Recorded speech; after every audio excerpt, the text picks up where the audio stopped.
ഇത് ഡാനിയൽ കേസിന്റെ രണ്ടാം ഭാഗം. നിങ്ങൾ ഇതുവരെയും ഭാഗം 1 കണ്ടിട്ടില്ലെങ്കിൽ ആദ്യം അത് കാണുക, തുടർന്ന് ഈ വീഡിയോ കാണുക. അപ്പോൾ മാത്രമേ എന്താണ് സംഭവിച്ചത് എന്ന് നിങ്ങൾക്ക് പൂർണ്ണമായി മനസ്സിലാക്കാൻ സാധിക്കൂ. ഭാഗം 1ന്റെ ലിങ്ക് ഡിസ്ക്രിപ്ഷനിലും പിൻഡ് കമന്റിലും കൊടുത്തിട്ടുണ്ട്, പരിശോധിക്കുക. ഭർത്താവ് ഡാനിയൽ മരിച്ച 1 മാസത്തിനുള്ളിൽ തന്നെ യാതൊരു പരിഭവമില്ലാതെ മോളി തന്റെ പുതിയ കാമുകനൊപ്പം കറങ്ങുകയായിരുന്നു. അതിനാൽ പോലീസിന് അവളെ സംശയം തോന്നി. കൂടാതെ മോളിയുടെ സഹോദരിയും പറഞ്ഞിരുന്നു മോളിയുടെ വീട്ടിൽ ഏതോ ഒരു വ്യക്തിയെ കണ്ടുവെന്ന്. അതിനാൽ ഡാനിയലിന്റെ മരണത്തിൽ മോളിക്ക് പങ്കുണ്ടോ എന്ന് പോലീസ് സംശയിച്ച സമയത്ത് അപ്രതീക്ഷിതമായ ഒരു കാര്യം അവരെ കാത്തിരുന്നു. പോലീസിന് അവർ ദിവസങ്ങളായി കാത്തിരുന്ന DNA റിസൾട്ട് ലഭിച്ചു. ആ റിസൾട്ടിൽ കാറിൽ നിന്നും കണ്ടെത്തിയ DNA ഡാനിയലിന്റെ അമ്മയുമായി പൊരുത്തപ്പെട്ടില്ല. അതിനർത്ഥം കാറിനുള്ളിൽ കത്തിക്കരിഞ്ഞ അവസ്ഥയിൽ ഉണ്ടായിരുന്നത് ഡാനിയലെ അല്ല. മരിച്ചത് ഡാനിയൽ അല്ലെങ്കിൽ ആ കാറിനുള്ളിൽ ഉണ്ടായിരുന്നത് ആരാണ്? പോലീസ് അതെങ്ങനെ കണ്ടുപിടിച്ചു? ഇങ്ങനെ പോലീസിന്റെ വളരെ പക്ക ഇൻവെസ്റ്റിഗേഷൻ കേസാണ് ഈ ഒരു വീഡിയോയിലൂടെ നമ്മൾ വിശദമായി അറിയാൻ പോകുന്നത്.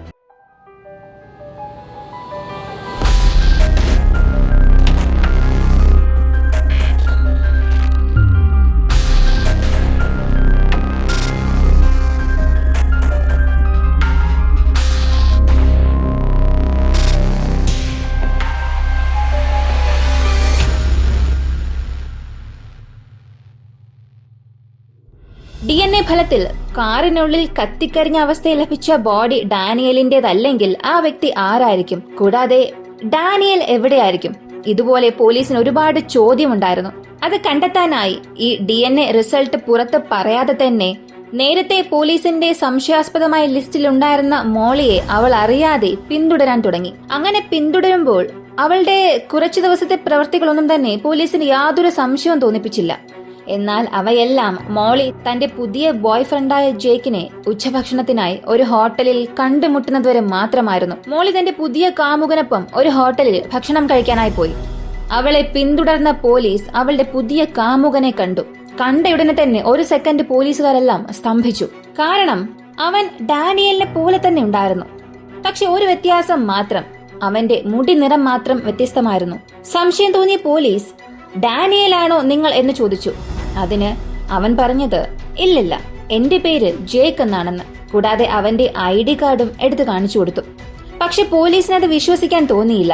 അങ്ങനെ അവനെ പിടികൂടി സ്റ്റേഷനിലേക്ക് കൊണ്ടുപോയി. അപ്പോ അവർക്കൊപ്പം ഉണ്ടായിരുന്ന മോളി പറഞ്ഞത് താൻ ഒരു വിധവയാണ്, എന്തുകൊണ്ട് തന്റെ പുതിയ കാമുകനോട് ഇങ്ങനെ ചെയ്യുന്നുവെന്ന് പോലീസുകാരോട് തന്നെ ദേഷ്യപ്പെടാൻ തുടങ്ങി. പക്ഷേ പോലീസിന്റെ ചോദ്യം ചെയ്യലിൽ ഏതാനും മിനിറ്റുകൾക്കുള്ളിൽ താൻ ഡാനിയലാണെന്ന് അവൻ സമ്മതിച്ചു. ഇതിനുശേഷം പോലീസ് ഡാനിയലിന്റെ ഭാര്യയായ മോളിയെ ചോദ്യം ചെയ്തു. അതിന് മോളി പറഞ്ഞത് എനിക്കും ഇതൊന്നും അറിയില്ല, പെട്ടെന്ന് എന്റെ മുൻപിലേക്ക് വന്നു നിന്നു, അപ്പോഴാണ് അദ്ദേഹം മരിച്ചിട്ടില്ല എന്നത് എനിക്ക് മനസ്സിലായത്.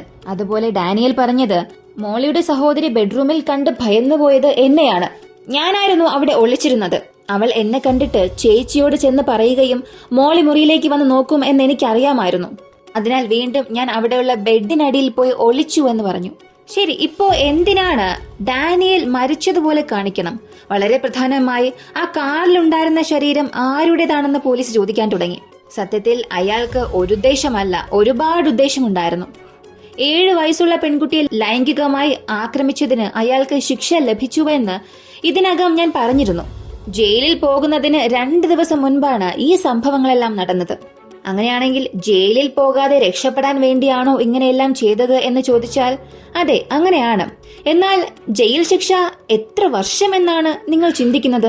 വെറും 30 ദിവസം മാത്രം. അപ്പോ ആ 30 ദിവസം ജയിലിൽ പോകാതിരിക്കാൻ വേണ്ടിയാണോ അവൻ ഇങ്ങനെ ചെയ്തത് എന്ന് ചോദിച്ചാൽ ഇല്ല, അവന് മറ്റൊരു കാരണവും ഉണ്ടായിരുന്നു. ഞാൻ ഇതിനകം പറഞ്ഞതുപോലെ അവന്റെ പേരിൽ $1,00,000 അമേരിക്കൻ ഡോളർ ഇൻഷുറൻസ് ഉണ്ടായിരുന്നു. ആ പണം കൊണ്ട് അവന്റെ പുതിയ ജീവിതം ആരംഭിക്കാൻ തീരുമാനിച്ചു. അതായത് അവൻ മരിച്ചതുപോലെ അഭിനയിക്കുകയും ഇൻഷുറൻസ് പണം കിട്ടിയതിനു ശേഷം ഭാര്യയും മക്കളെയും മെക്സിക്കോയിൽ കൊണ്ടുപോയി പ്ലാസ്റ്റിക് സർജറി ചെയ്യാം എന്ന് ചിന്തിച്ചു. ബാക്കി പണം കൊണ്ട് ജീവിതം സന്തോഷത്തോടെ ജീവിക്കാമെന്നും ചിന്തിച്ചു. എല്ലാം ശരി തന്നെയാണ്. അപ്പോ ആ കാറിനുള്ളിലുണ്ടായിരുന്ന ആ ശരീരം ആരുടേതാണ് എന്ന് ചോദിച്ചപ്പോൾ അതിനു മാത്രം അവൻ ഉത്തരം നൽകിയില്ല. എത്ര ചോദിച്ചിട്ടും അതിനു മാത്രം മറുപടി നൽകിയില്ല. എല്ലാത്തിനും ഉത്തരം നൽകിയവൻ ഇതിന് മാത്രം ഉത്തരം നൽകാത്തതുകൊണ്ട് പോലീസ് തന്നെ വലിയ ആശയക്കുഴപ്പത്തിലായി. കാരണം ഇതിനു വേണ്ടി അവർ ആരെങ്കിലും കൊന്നിട്ടുണ്ടാകുമോ, അല്ലെങ്കിൽ ഭവനരഹിതരായ ആരെങ്കിലും ഇവൻ കൊന്നിട്ടുണ്ടാകുമോ എന്നാണ് പോലീസ് സംശയിച്ചത്. അതിനാൽ അടുത്തിടെ നടന്ന ഹോമിസൈഡ് കേസുകളെല്ലാം പോലീസ് തിരയാൻ തുടങ്ങി. എന്നാൽ അവസാനം പോലീസിന് അതിനും ഉത്തരം ലഭിച്ചു. ഡാനിയൽ ജയിലിലായിരിക്കുമ്പോൾ അവൻ തന്റെ ജയിൽ മേറ്റിനോട് ഇതിനായിട്ടുള്ള ഉത്തരം പറയാൻ തുടങ്ങി. യഥാർത്ഥത്തിൽ ആ കാറിനുള്ളിൽ ഉണ്ടായിരുന്ന ആ ശരീരം നേരത്തെ മരിച്ച ഒരു ഡെഡ് ബോഡി ആയിരുന്നു. ശ്മശാനത്തിൽ നിന്നും ഒരു ഡെഡ് ബോഡി എടുത്ത് അത് കാറിൽ കൊണ്ടുവന്ന് കത്തിച്ചു എന്ന് പറഞ്ഞു. ഇത് മനസ്സിലാക്കിയ പോലീസ് ഉടൻ തന്നെ കാറ് കത്തിക്കരിഞ്ഞു കിടന്നിരുന്ന ആ സ്ഥലത്തിനടുത്തായി സെമിത്തേരി എന്തെങ്കിലും ഉണ്ടോ എന്ന് അന്വേഷിച്ചു. കാരണം പോലീസിന്റെ അനുഭവത്തിൽ അവർക്ക് നന്നായി തന്നെ അറിയാം, ഏതൊരു കുറ്റവാളിയും കാറിൽ അധിക സമയമൊന്നും ഒരു ഡെഡ് ബോഡി വെച്ചുകൊണ്ട് ഒരുപാട് ദൂരമൊന്നും പോകില്ല എന്ന്. അതിനാൽ അവർ അടുത്തുള്ള സെമിത്തേരിയിൽ പോയി പരിശോധിച്ചപ്പോൾ ഒരു പ്രത്യേക സ്ഥലം മാത്രം ഒഴിഞ്ഞു കിടക്കുകയായിരുന്നു. അതിനാൽ ഇത് തന്നെയായിരിക്കുമെന്ന് കരുതിയ പോലീസ് ആ സ്ഥലം കുഴിക്കാൻ തുടങ്ങി.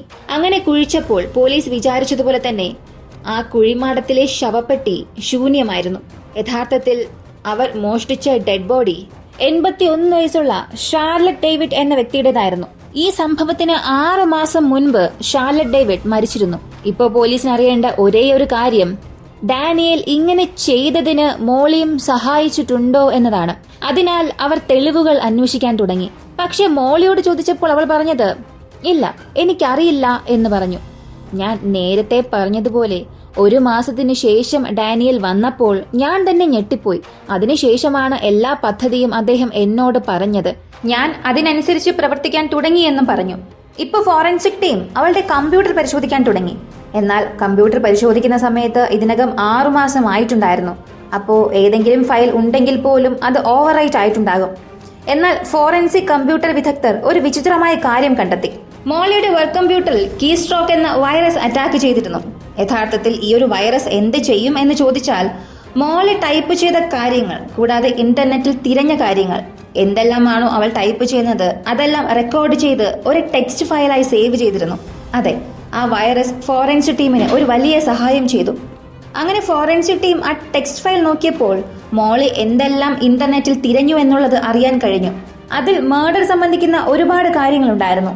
അൺഐഡന്റിഫയബിൾ body, forensics on body, burn body, burn car, 1500 degree Fahrenheit എന്നിങ്ങനെ ഒരുപാട് വാക്കുകൾ അവൾ തിരഞ്ഞിരുന്നു. അതായത് ഡാനിയലിന്റെ പ്ലാൻ മോളിക്ക് വളരെ വ്യക്തമായി തന്നെ അറിയാമായിരുന്നു. കൂടാതെ ഡാനിയലും മോളിയും ചേർന്നാണ് ഇതെല്ലാം ചെയ്തത് എന്നതും സ്ഥിരീകരിച്ചു. അങ്ങനെ അവസാനം മോളിയുടെ വീട്ടിൽ പോലീസ് തിരച്ചിൽ നടത്തി. തിരച്ചിൽ നടത്തുമ്പോൾ അവർ ഒരു ചാർക്കോൾ ലൈറ്റർ കണ്ടെത്തി. അത് ഫോറൻസിക് ലാബിൽ ടെസ്റ്റ് ചെയ്ത് നോക്കിയപ്പോൾ അത് ഇതിനകം ഫോറൻസിക്കിൽ ടെസ്റ്റ് ചെയ്ത അതേ ചാർക്കോൾ ലൈറ്ററുമായി മാച്ചായി. യഥാർത്ഥത്തിൽ ഡാനിയൽ, മോളി ഇവർ രണ്ടുപേരും മാസങ്ങളോളം ഈ ഒരു പദ്ധതി ഇട്ടിരുന്നു. അതിനുവേണ്ടി അവർ യാതൊരു ബന്ധവുമില്ലാത്ത ഒരു പഴയ ഡെഡ് ബോഡി ലഭിക്കാൻ കാത്തിരിക്കുകയായിരുന്നു. അങ്ങനെ അവർ പ്രതീക്ഷിച്ചതുപോലെ 81 വയസ്സുള്ള ഷാർലറ്റ് മരിക്കുന്നു. 6 മാസത്തിന് ശേഷം അവളുടെ ശരീരം കുഴിച്ചെടുക്കുകയും കാർ ഡ്രൈവർ സീറ്റിലിരുത്തി ആ കാർ റോഡിൽ നിന്നും താഴേക്ക് തള്ളിയിട്ടു. അതിനുശേഷം അവർ ആ കാറും കത്തിച്ചു. കൂടാതെ ഡാനിയലിന്റെ ചില സാധനങ്ങൾ അവിടെ വലിച്ചെറിഞ്ഞു. ആ ശരീരം തന്റേതാണ് എന്ന് പോലീസ് കൺഫേം ചെയ്യും എന്ന് കരുതി അവിടെ നിന്നും പോകുന്നു. എന്നാൽ DNA ടെസ്റ്റിൽ അത് ഡാനിയൽ അല്ല എന്ന് കണ്ടെത്തി. ഒടുവിൽ ഈ തെളിവുകളുടെ എല്ലാം അടിസ്ഥാനത്തിൽ പോലീസ് മോളിയെ ചോദ്യം ചെയ്തപ്പോൾ മോളിയും അതെല്ലാം ശരിയാണെന്ന് പറഞ്ഞു. അവസാനമായി മോളി പറഞ്ഞത് അവൾ ഇങ്ങനെയുള്ള ഒരുപാട് ക്രൈം കേസസ്, അതായത് CSI, ക്രൈം സീൻ ഇൻവെസ്റ്റിഗേഷൻ പോലുള്ള ഒരുപാട് TV ഷോസ് കാണുമെന്നും അതിൽ നിന്നുമാണ് ഈ ഒരു പദ്ധതി ലഭിച്ചതെന്നും പറഞ്ഞു. അതിന് പോലീസ് ഒരു തഗ് മറുപടി നൽകി. ശരി, നിങ്ങൾ ആ ഷോസ് എല്ലാം കണ്ടു, അതിന്റെ അവസാനം വരെ കണ്ടില്ലേ? ആ ഷോയുടെ അവസാനം ക്രിമിനൽസ് എല്ലാവരെയും അറസ്റ്റ് ചെയ്യുകയും ജയിലിലേക്ക് കൊണ്ടുപോകുന്നതും കാണിച്ചിട്ടുണ്ടാകുമല്ലോ എന്ന് ചോദിച്ചു. അതിന് മോളിയും അതെ എന്ന് പറഞ്ഞ് പുഞ്ചിരിച്ചു. മോളിക്ക് 20 വർഷത്തെ തടവും ഡാനിയലിന് 30 വർഷം, കൂടാതെ 7 വയസ്സുള്ള പെൺകുഞ്ഞിന്റെ കേസിൽ വീണ്ടും ഒരു 20 വർഷം, മൊത്തം 50 വർഷത്തെ തടവ് ശിക്ഷ ലഭിച്ചു. കൂടാതെ 81 വയസ്സുള്ള ഷാർലറ്റിന്റെ ശരീരഭാഗങ്ങൾ വീണ്ടും അവരുടെ ശവകുടീരത്തിൽ ആദരവോടുകൂടി തന്നെ അടക്കം ചെയ്തു. അങ്ങനെ അടക്കം ചെയ്തത് ഈ ഒരു കേസ് അന്വേഷിച്ച ഉദ്യോഗസ്ഥർ തന്നെയാണ്. ഫോറൻസിക് സംഘം ഇല്ലായിരുന്നുവെങ്കിൽ മോളിയും ഡാനിയലും എളുപ്പത്തിൽ രക്ഷപ്പെട്ടേനെ. നിങ്ങൾ കാണുന്ന കാര്യങ്ങളിൽ നിന്നും ശരിയായ കാര്യങ്ങൾ മാത്രം തിരഞ്ഞെടുക്കുക. നമ്മൾ ഇതിനകം ഇതിനെക്കുറിച്ചൊക്കെ ഒരുപാട് സംസാരിച്ചിട്ടുണ്ട്. ഈ ഒരു കേസിനെ കുറിച്ച് നിങ്ങൾ എന്ത് ചിന്തിക്കുന്നു എന്നുള്ളത് കമന്റിൽ പറയുക. വീഡിയോ ഇഷ്ടമായ ലൈക്ക് ചെയ്യുക, ഷെയർ ചെയ്യുക. നമ്മുടെ ചാനൽ ആദ്യമായി കാണുന്നവരാണെങ്കിൽ മറക്കാതെ സബ്സ്ക്രൈബ് ചെയ്ത് സപ്പോർട്ട് ചെയ്യുക. മറ്റൊരു വീഡിയോയുമായി വീണ്ടും കാണാം.